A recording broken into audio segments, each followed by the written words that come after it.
Hi, Life Group leaders. Welcome to our lesson overview of 1 Timothy chapter 3. Our goal in discussing chapter 3 is, as always, to help God's people find the community that they can belong, believe, and become.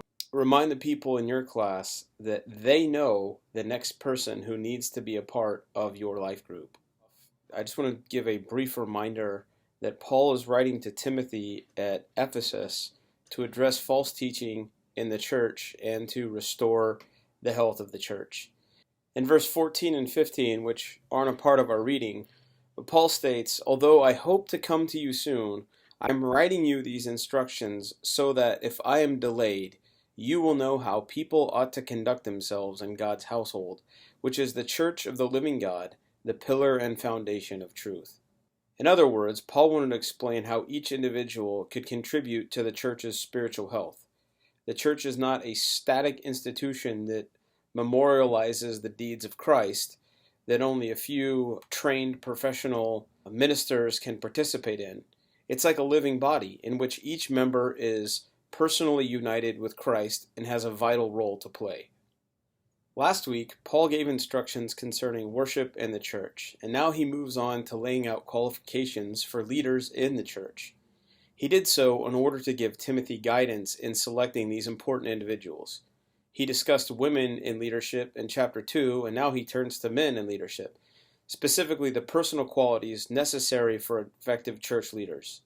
This church in Ephesus has struggled with leaders teaching false doctrine. We can see that in chapter 1 and verse 20 with Hymenaeus and Alexander, who Paul had removed. Here Paul gives this set of instructions so that Timothy can see to it that the elders are living according to these standards. At the same time, the whole church would be listening to this instructions and they would be hearing the grounds to disciplining and removing an elder that is in error, as well as what are the criteria for replacing that elder. A couple of interesting notes. Paul does not define the duties of a leader, but only the qualifications to be a leader. So how do we identify good leaders? By paying attention to their character. The Ephesian church already had elders long before Paul wrote this letter, as we can see in Acts chapter 20. The Ephesian church had become unhealthy, largely in part because of its leadership. It had become unhealthy, and therefore restoring the health of their leadership was a key part of Timothy's task that he was appointed to do as the overseer of the church in Ephesus. From our passage this week, we could go down and highlight individually each one of the 15 criteria that are given line by line, but they're almost self-explanatory. So I wanted to group them in groups of 4 so that we can notice key relationships between healthy churches and church leadership. So here we go. Number 1, healthy churches have official leaders. That might sound like really obvious, but the reality is that healthy churches have leaders. Paul here speaks to 2 different types of leadership offices. Overseers is synonymous with elder, as we can see in Titus chapter 1. Overseer describes their function to provide overall spiritual direction, to stay on the mission of the church, and provide spiritual care. This is why Peter calls elders shepherds in 1 Peter chapter 5, making it synonymous with the title of pastor. Elder describes their relative spiritual maturity, not necessarily their chronological maturity. These are not new titles to the church, as the Jewish synagogue had appointed similar roles since the Babylonian captivity. The other office is deacon, and it literally means servant. All Christians are to be servants of Christ and of other people. So deacons are evidently some sort of paragon of service or an exemplary servant. The New Testament doesn't describe deacons' function beyond this, except that they operate under the leadership of the elders. Deacons are always mentioned second in the New Testament. So a healthy church requires human leadership. God has always been the ultimate leader of his people, but he has also always raised up human leaders and worked through them to accomplish his plan. Now, while we're on the subject of deacons, the question you may have asked this week is in verse 11. Does this verse refer to female deacons? Historically, most interpreters have preferred this view. Some believe that it refers to the wives of male deacons, Others still believe it refers to the unmarried women who help the deacons with their role. But as we actually look at the text, it's really difficult to decide who Paul is referring to. But I think that it's probably referring to female deacons for the following reasons. First of all, like we discussed last week, Paul utilized women in this role, specifically Phoebe in Romans 16:1. There's nothing about the office of being a servant that would exclude a woman. Second, it would be unusual for Paul to describe qualifications for the wives of deacons, but not for the wives of elders. And third, the fact that he inserted special qualifications for women in the middle of his list for deacon qualifications.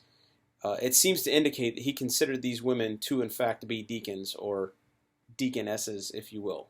Why would we need to say that the church needs to have official leaders? Because sometimes churches overreact to bad leadership by getting rid of leadership offices in the church. Quakers are famous for doing this, but there are others, especially in the house church movement.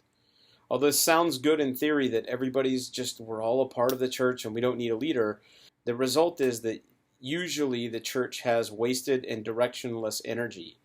The biblical solution to bad leaders is not no leaders, it's godly leaders. Otherwise, Paul would have told Timothy to eliminate all his leadership positions.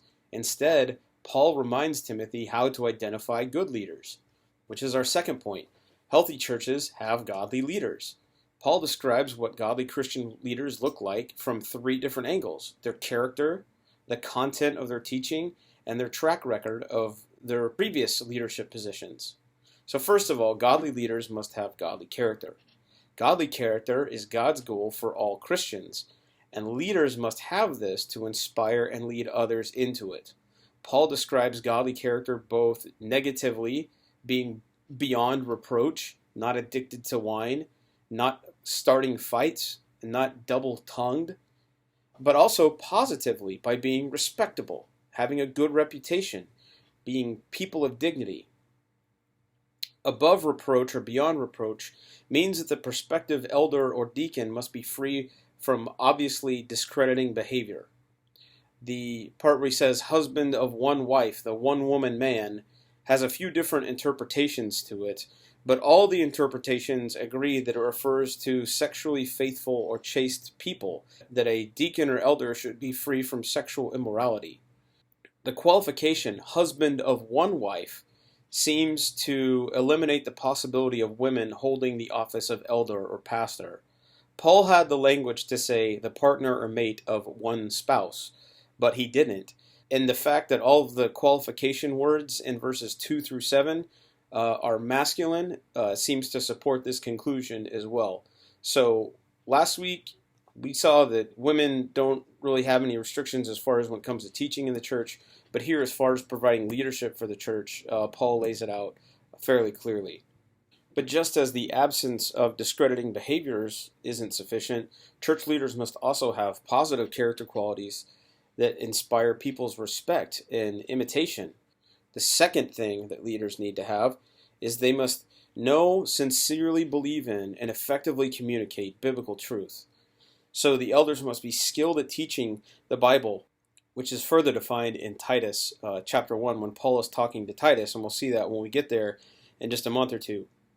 Titus 1:9 says this: he must hold firmly to the trustworthy message as it has been taught, so that he can encourage others by sound doctrine and refute those who oppose it. Likewise, deacons must hold to the mystery of the faith with clear conscience, have sincere convictions that the gospel is the truth, that it is God's word that saves people and changes lives. When church leaders depart from this Bible-centeredness, whether into heresy or just chasing doctrinal tangents that don't really have any real meaning to the gospel, the church eventually loses both its message and its spiritual health. And finally, godly leaders have a track record of previous leadership effectiveness. One of the best predictors of future behavior is past behavior. For example, pastors and deacons should lead their families well.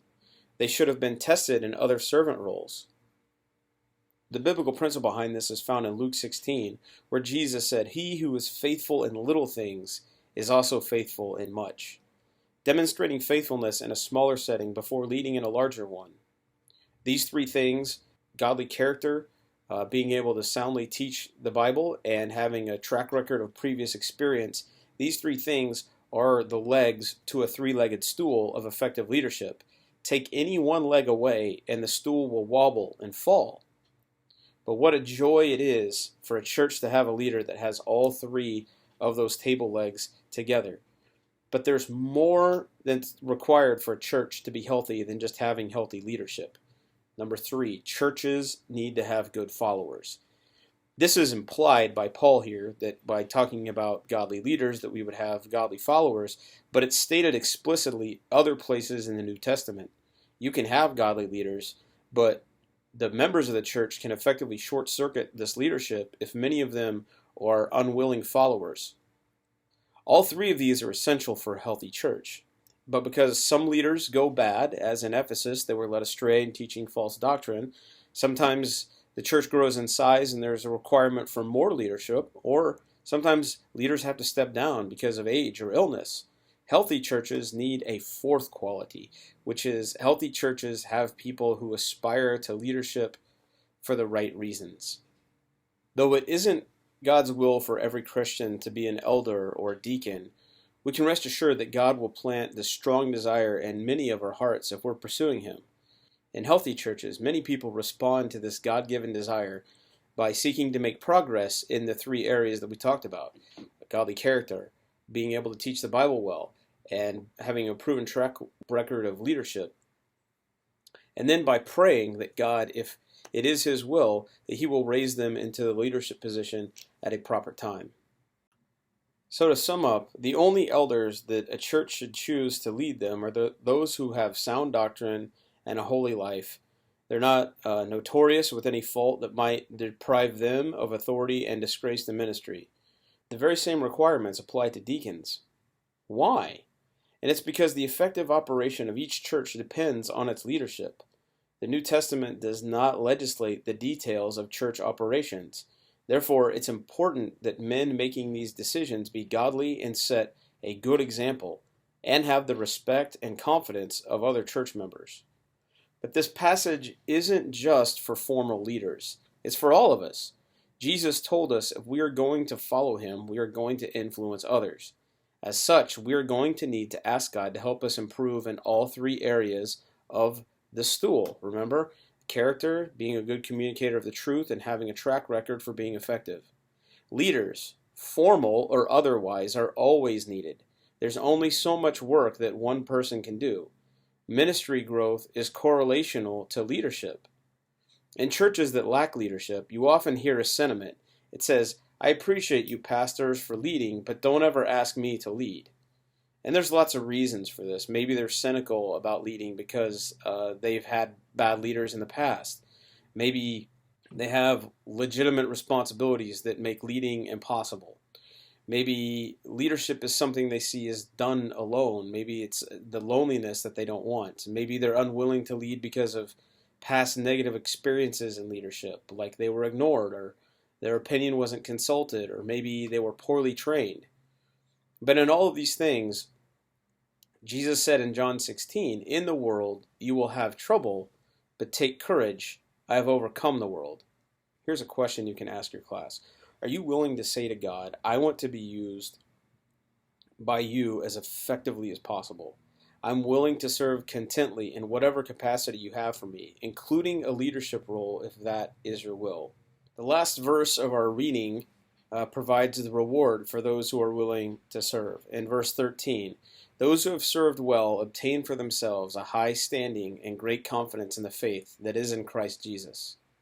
What could be more rewarding than having a greater confidence in your faith, even though it involves the crucible of leadership? What could be more rewarding than having a high standing in God's eyes and in the eyes of His people by being a great role model? A couple of questions for you along our familiar categories of belong, believe, and become, because that's what we're seeking to do in our life groups. Our belong question is, who is the best leader you have personally ever known? What made this person a great leader?